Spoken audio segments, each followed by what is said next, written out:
The John Deere X9 1100 Combine was sold as the machine that would end every harvest argument on American soil. 690 horsepower, a grain tank past 16,000 liters, and a sticker that clears $1 million on most John Deere dealer lots. Farmers bought into the green paint giant because their fathers ran John Deere, and because the dealership promised the X9 would hold its trade-in value better than anything in the shed. But out on the same corn and wheat ground, a German combine called the Claas Lexion is quietly out-threshing the X9, and the operators running both machines have started comparing notes at the equipment auction. Subscribe right now, because in a few minutes I will name the exact moment John Deere stopped building combines for the operator and started building them for the lawyers. Here is what the John Deere dealership does not put on the brochure for the X9. In January of 2025, the Federal Trade Commission sued John Deere in federal court, joined by the Attorneys General of Illinois and Minnesota, over the way the company locks farmers out of repairing their own equipment. A year later, John Deere agreed to pay $99 million to settle a separate farmer lawsuit over those same repair restrictions, covering dealer repairs going back to 2018. The man at the top of that company, Chief Executive John C. May, took home $27.8 million in 2024, almost 200 times what the median John Deere worker earned. That is the betrayal written into one paycheck. While the green paint giant defended its repair monopoly in court, a family-owned German firm in the town of Harsewinkel was busy building combines that just work in the field. The Claas Lexion is the machine American custom harvest crews are switching to, and the reason has nothing to do with patriotism and everything to do with a broken X9 sitting idle while the wheat goes overripe. The lockout has a name, and it is Service Advisor.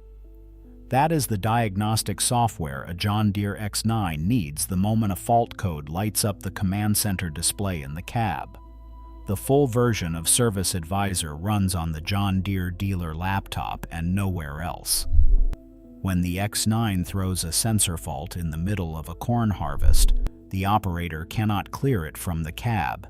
He cannot hand it to the independent mechanic in town who has fixed his equipment for 30 seasons. He calls the John Deere dealership, waits for the service truck, and pays the dealer rate while the combine sits dead in the field and the weather window closes. The FTC complaint filed in 2025 says that is not an accident. It says John Deere built the dealer-only diagnostic on purpose, to steer parts and labor revenue away from farmers and toward its own service bays. 5 states signed on, Illinois and Minnesota first, then Michigan, Wisconsin, and Arizona. In June of 2025, a federal judge refused to throw that case out, and the claims moved forward. The company fought in federal court to keep you out of your own X9, settled a farmer class action for $99 million, and still says it did nothing wrong. Read that the way a row crop farmer reads it from the seat of an idle machine. A combine is not a pickup truck you can leave parked in the yard. During a corn or wheat harvest, the window is measured in days, not weeks. And a John Deere X9 that is down for 48 hours waiting on a dealer service appointment can cost a custom harvest crew more in lost acres than the repair itself. That is the part the X9 brochure leaves out. The X9 launched in 2020 as the widest body combine John Deere had ever built. 2 rotors, more than 100 tons per hour on the spec sheet. On the spec sheet, the X9 is a monster.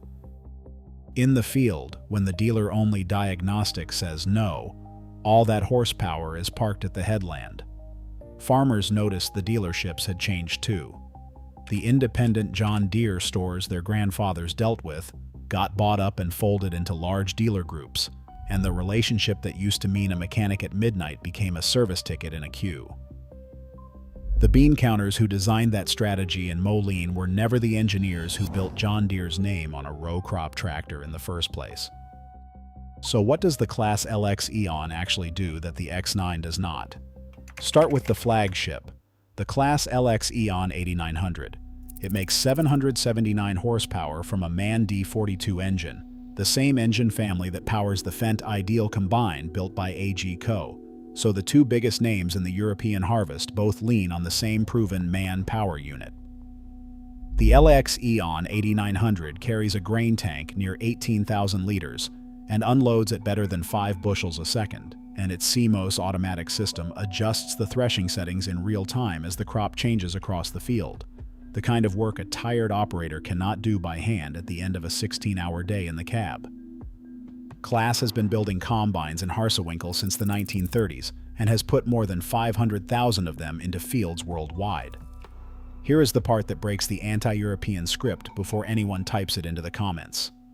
The Claas Lexion sold in America is not shipped over from Germany. It is assembled at the Claas plant in Omaha, Nebraska, by American workers on an American factory floor. The European hero builds on American soil while the American giant builds a repair monopoly. For the operators who want to argue the badge, yes, AGCO is an American company headquartered in Duluth, Georgia. And yes, the MAN engines in both the Lexion and the Fendt Ideal trace back to the Volkswagen Group. With rare exceptions, that is the whole point. The best combines crossing American fields now run European engineering and European threshing, whether the hood says Claas, Fendt, or Massey Ferguson. A custom harvest crew in Kansas does not care about the flag on the engine cover. It cares that the Lexion keeps cutting wheat when the X9 is parked waiting on Service Advisor. The proof is not just talk at the auction lot. The Prairie Agricultural Machinery Institute ran a controlled field test in Saskatchewan, comparing a John Deere X9 against a Claas Lexion 8800 on fuel and capacity, the kind of side-by-side a dealer brochure will never hand you. From the operator seat, the difference shows up in the simple things. The Terra track tracks that spread the weight and cut compaction on wet ground, the cab that stays quiet at full throughput, the grain that comes off the auger clean instead of cracked. This is not the first time American management ran a great machine into the ground. Look at Boeing. The same Harvard Business School playbook that moved Boeing's focus from its engineers to its stockholders, that put the spreadsheet ahead of the airframe, is the playbook running John Deere now. Wall Street never wanted John Deere to build the most reliable combine on the prairie. Wall Street wanted recurrent revenue, and the lockdown X9 with its dealer-only diagnostic delivers exactly that, season after season. The farmer pays for it twice. The trade-in value the dealership promised on the X9 is not holding the way the green paint giant said it would, and used X9 combines are turning up on auction lots and on tractor house listings as crews quietly move to the Lexion. When a machine is only fully serviceable by one dealer network, the pool of buyers shrinks, and a smaller buyer pool means a softer resale price on every used X9 that crosses the block. Walk any large farm equipment auction in the Midwest this fall and count the late model John Deere combines selling early. Machines that should have stayed in one operation for a decade moved on because the owner did the math on the next repair bill. Apple did it to phones. Tesla did it to cars.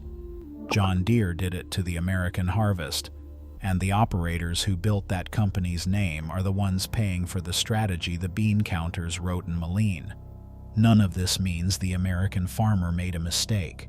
The farmer bought the best combine his dealer offered, trusted a green badge his family had trusted for 3 generations, and did the work that fed the country. The mistake was made in the boardroom, by the executives who decided a John Deere X9 should earn more sitting broken in a field than running through it. The Claas Lexion, the Fendt Ideal, the whole AG Co. and European lineup did not win the harvest by accident. They won it by building combines that let the operator keep operating when it matters. If you want to know which European brand John Deere is most afraid of next, and what the dealer testimony in these repair lawsuits actually revealed, subscribe and stay with this channel. because that is exactly where this series goes next.